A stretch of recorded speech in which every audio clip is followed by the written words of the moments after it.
A voz humana é um instrumento que todos tocamos. É provavelmente o som mais potente do mundo, é o único que pode começar uma guerra ou dizer eu te amo. E mesmo assim, muitas pessoas passam pela experiência de falar sem ninguém ouvir.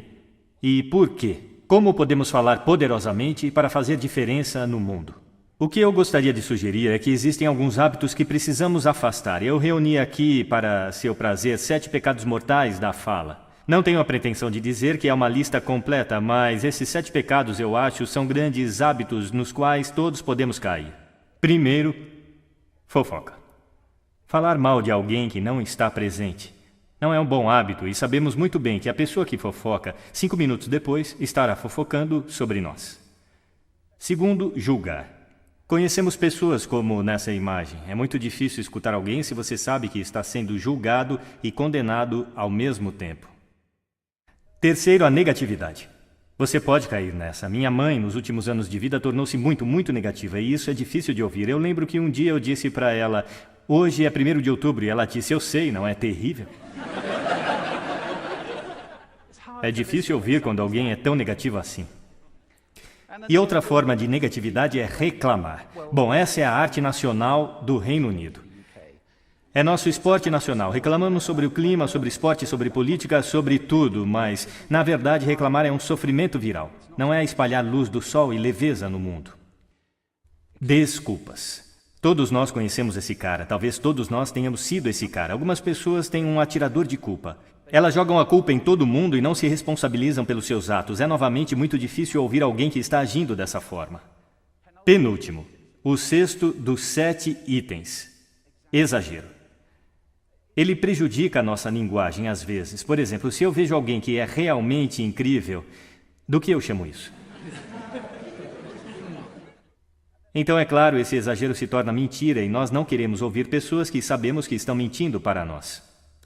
E, finalmente, o dogmatismo.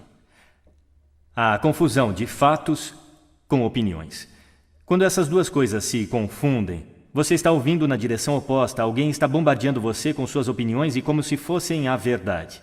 É difícil. Então aqui estão eles, os 7 pecados mortais da fala. São coisas que eu acho que precisamos evitar. Mas há uma forma positiva de pensar sobre isso? Sim, existe.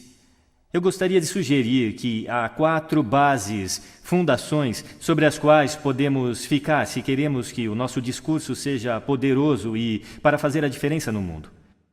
Felizmente, essas coisas soletram uma palavra. A palavra é hail, granizo, e ela tem uma grande definição também. E eu não estou falando sobre o material que cai do céu e o acerta na cabeça. Eu estou falando sobre essa definição. Cumprimentar ou aclamar entusiasticamente, que é como as nossas palavras serão recebidas se ficarmos sobre essas 4 bases. Então, o que elas representam? Vejam se conseguem adivinhar. O H. Honestidade, é claro. Ser verdadeiro no que você diz, sendo direto e claro. O A é a autenticidade. Apenas sendo você mesmo. Um amigo meu descreve isso como estar sobre sua própria verdade, que eu acho que é uma bela maneira de colocar. O I é a integridade. Sendo a sua palavra, na verdade, fazer o que você diz e ser alguém que as pessoas podem confiar. E o L é o amor. Eu não quero dizer o amor romântico, mas quero dizer desejar às pessoas o bem. Por 2 razões. Primeiro, acho que a honestidade absoluta não pode ser o que queremos. Meu Deus, você está tão feia esta manhã. Talvez isso não seja necessário. Temperada com amor, é claro. Honestidade é uma grande coisa. Mas também, se você está realmente desejando bem a alguém, é muito difícil julgar ao mesmo tempo. Eu nem tenho certeza de que você pode fazer as 2 coisas simultaneamente. Então, hail.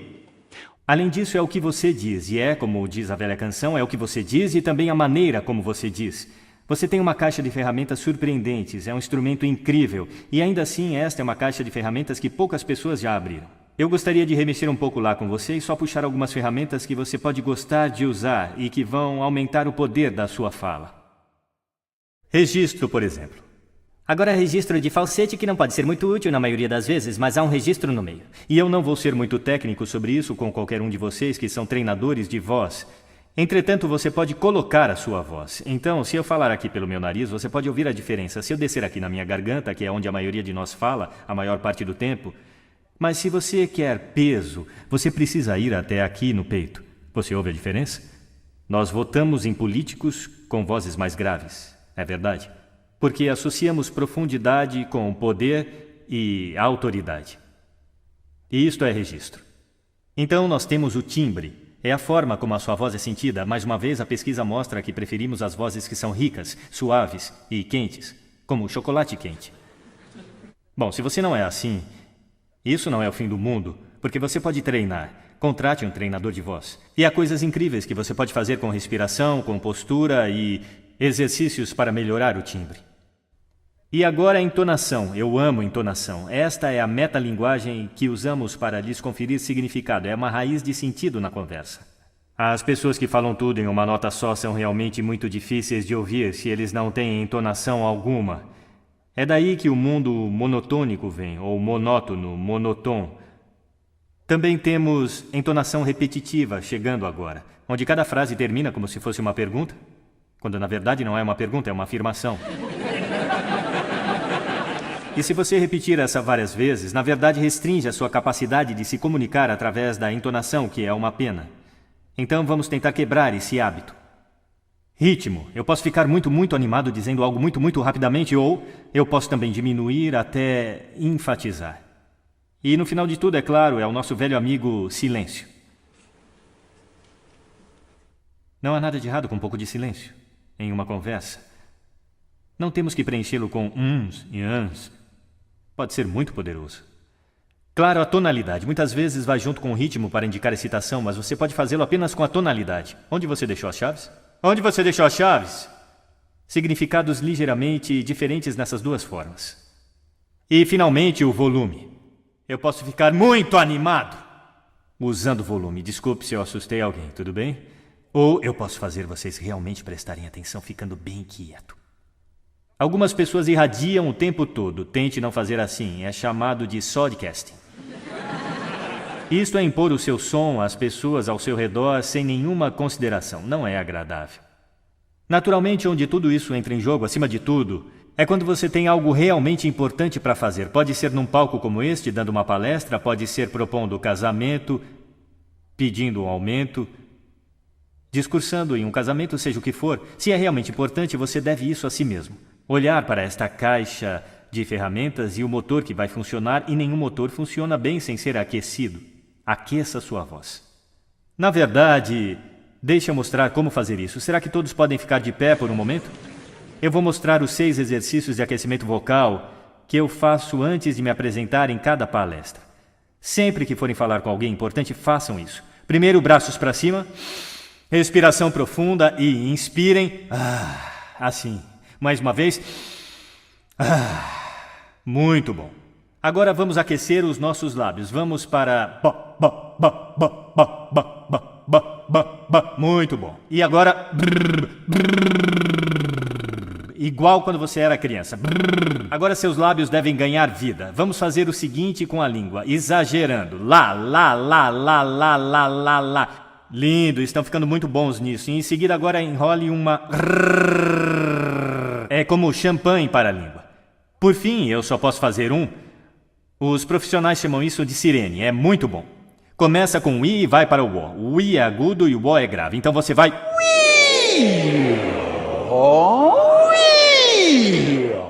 Fantástico, uma salva de palmas para vocês. Sentem-se, obrigado. Da próxima vez que falarem, façam isso com antecedência. Agora deixe eu colocar isso no contexto para fechar. Esta aqui é uma questão séria. Este é o lugar onde estamos agora, certo? Não falamos bem com pessoas que simplesmente não estão ouvindo num ambiente que tem muito ruído e acústica ruim. Eu falei sobre isso neste palco em diferentes fases. O que seria o mundo caso estivéssemos falando poderosamente para as pessoas que estavam ouvindo conscientemente em ambientes que eram aptos para o propósito?